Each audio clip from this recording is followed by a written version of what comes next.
Hey, it's Ron. Thank you very much for joining us again.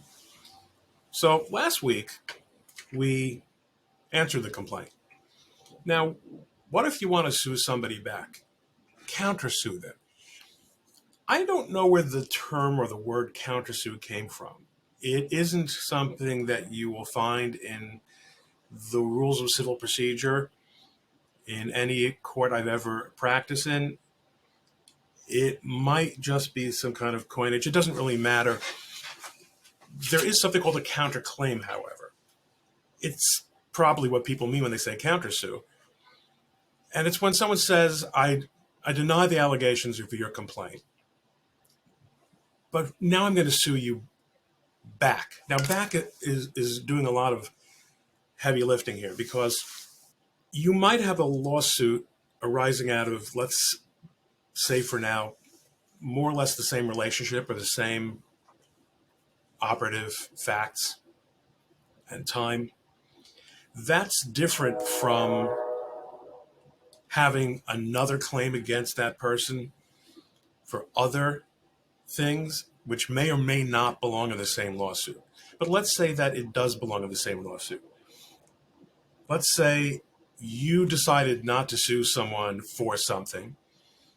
You think you have a good claim, or you have a claim, but maybe it's not worth pursuing, or you made some other strategic or tactical or economic decision not to sue them.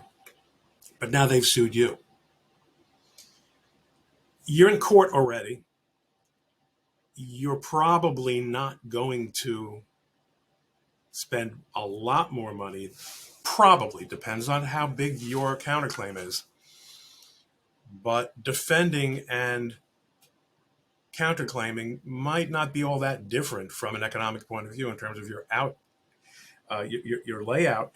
Also, in many cases, the best defense is a good offense. If you have a valid claim and you had not asserted it, this is as good a time as any. It's probably not going to get better, in fact. It might convince the other side that if they thought you were going to be a pushover, that they ought to reconsider. There are lots of reasons why you might want to to consider filing a counterclaim.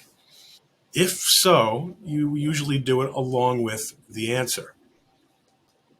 The counterclaim may or may not implicate other parties. If they do, then you'll have to add them to the parties. So you'll have a counterclaim and a third-party complaint that will be combined. Once you have been sued by someone, you don't have to serve them in the same sense that you have to serve someone to join issue when you sue them as an original plaintiff. They're already in the case. Issue has been joined. So all you have to do is serve the answer and counterclaim on your adversary. And now you're in business.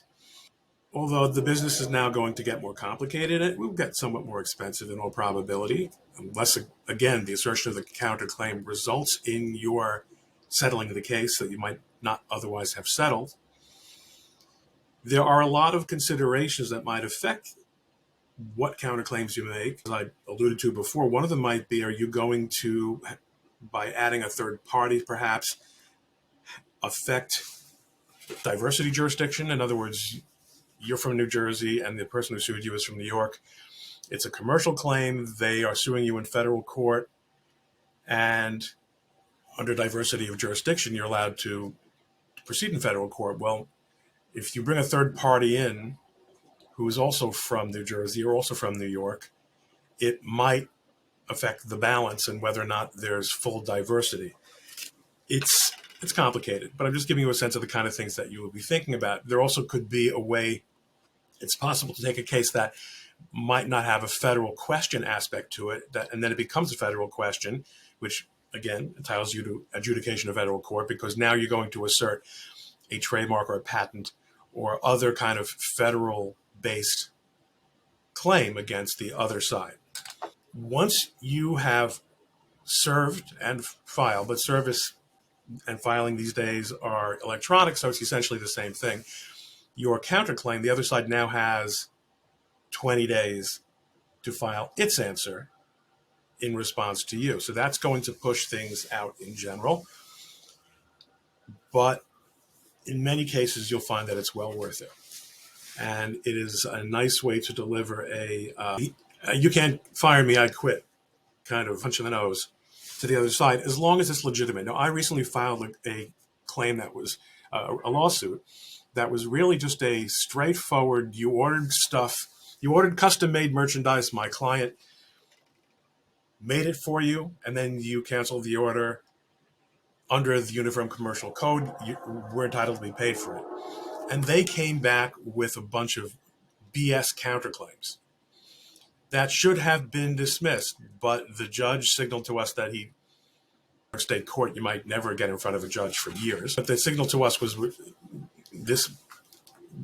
a motion to dismiss would not be very likely to succeed. And what should have been a straightforward basis for settlement negotiations where they're paying us money turned into a bunch of meritless garbage counterclaims. That's just something that happens. But this should be the end, in most cases, to the pleadings in a case like this. Thanks for joining me in our law learning for this week, and I'll see you again next time.